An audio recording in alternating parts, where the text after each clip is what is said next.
Shalom, povo abençoado de Deus. Quando eu cumprimento com shalom, eu estou dizendo paz e prosperidade. É uma palavra hebraica que ela vai muito além de paz e muito além de prosperidade. É desejar uma trajetória bem-sucedida, uma jornada de sucesso. Junto a esta palavra shalom, nós encontramos a palavra tissalear, que quer dizer bênçãos inesperadas. Uma situação gerada por Deus para abençoar os seus. Então eu desejo a você paz, prosperidade, uma trajetória de sucesso, uma jornada bem-sucedida. Eu quero trazer para você aqui hoje uma palavra que está baseada em Apocalipse, capítulo 11. Eu quero ler para você o capítulo 11, o verso 1 e o verso 2, né?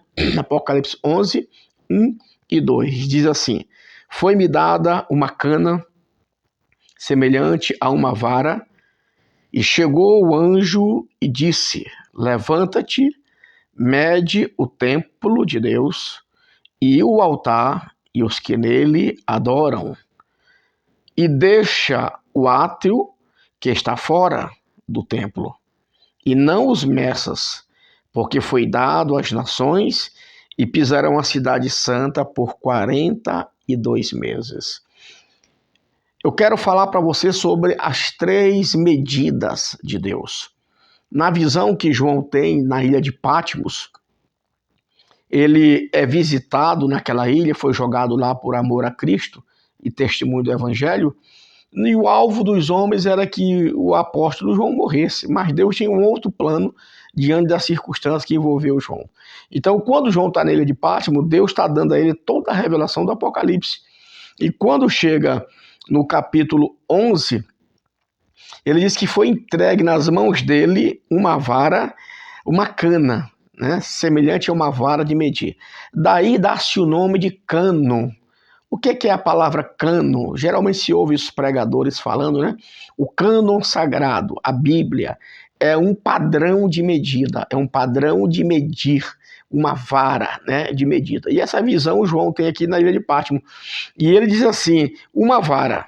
Chegou o anjo e disse: Levanta-te, mede o templo de Deus. Ele está mandando medir o templo de Deus. Aqui refere-se ao prédio. Segundo, ele diz o altar. Terceiro, os que nele adoram.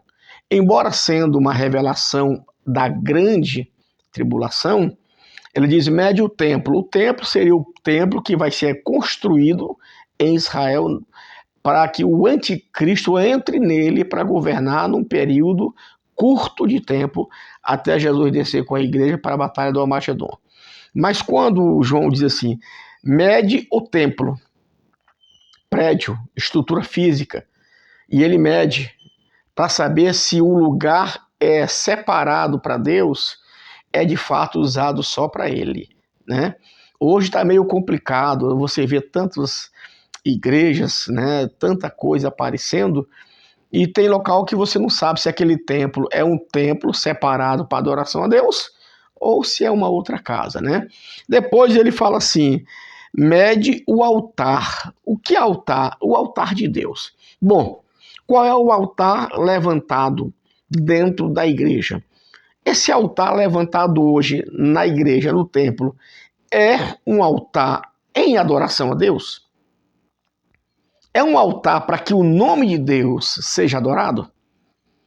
Esse altar, quem tem primazia, prioridade nele é Deus? Esse altar, Deus fala nele ainda? Esse altar preparado hoje é de Deus ou é um palco para os homens? Porque os homens impuros estão no altar de Deus. Por que os de fora são chamados e colocados no altar de Deus? Porque homens que não são crentes, homens que não são ministros do Evangelho, são colocados dentro desse altar, né? Em cima desse altar. Altar é preparado para pregador da palavra, para ministro de Deus, para sacerdote de Deus, para aqueles que têm compromisso com a palavra. Então a primeira medida aqui é o templo, local físico. Segunda medida, ele diz assim, mede o altar. Como é que está o altar? Esse altar também pode ser direcionado ao nosso coração. Quando Jesus se encontra com a samaritana, lá no poço de Jacó, ela faz a ele a pergunta: Senhor, tu é profeta, tu revelou toda a minha história, toda a minha vida. Me explica uma coisa, onde é o lugar que eu tenho que adorar? A minha família, meus antepassados, disseram que é em Samaria, no Monte Gerizim, e os judeus falam que é em Jerusalém.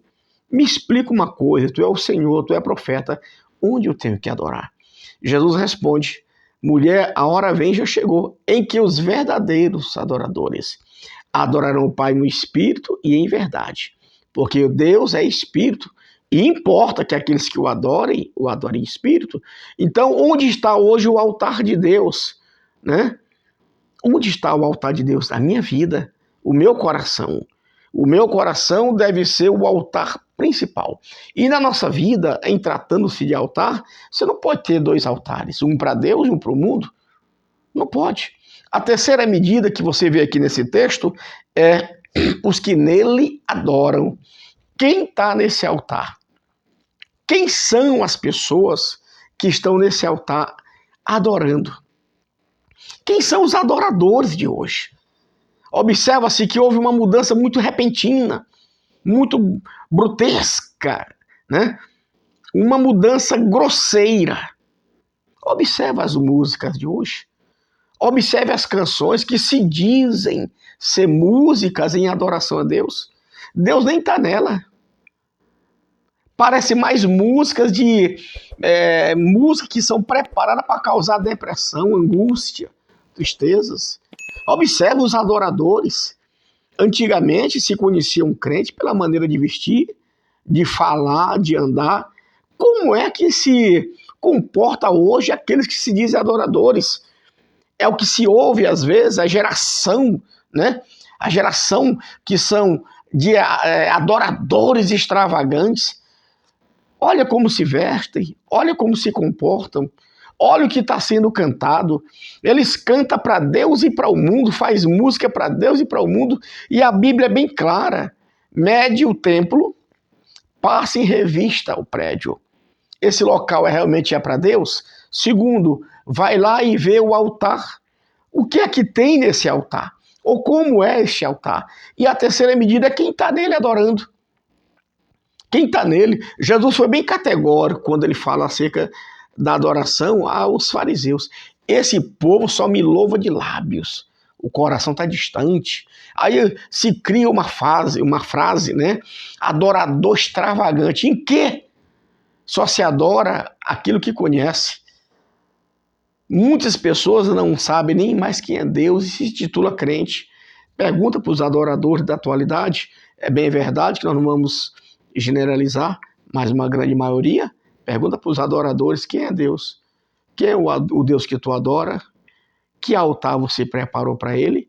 Hoje canta para Deus, amanhã canta para o mundo. Hoje é amigo de Deus, amanhã é parceiro do mundo. Tá difícil. E Deus mandou medir. Mede os que nele adoram. Então as três medidas de Deus: o templo, o altar e os adoradores.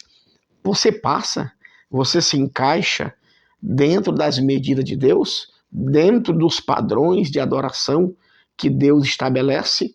O que é que Deus estabelece para que o homem o adore? Que Deus seja o único Deus. Que Deus seja supremo na sua vida.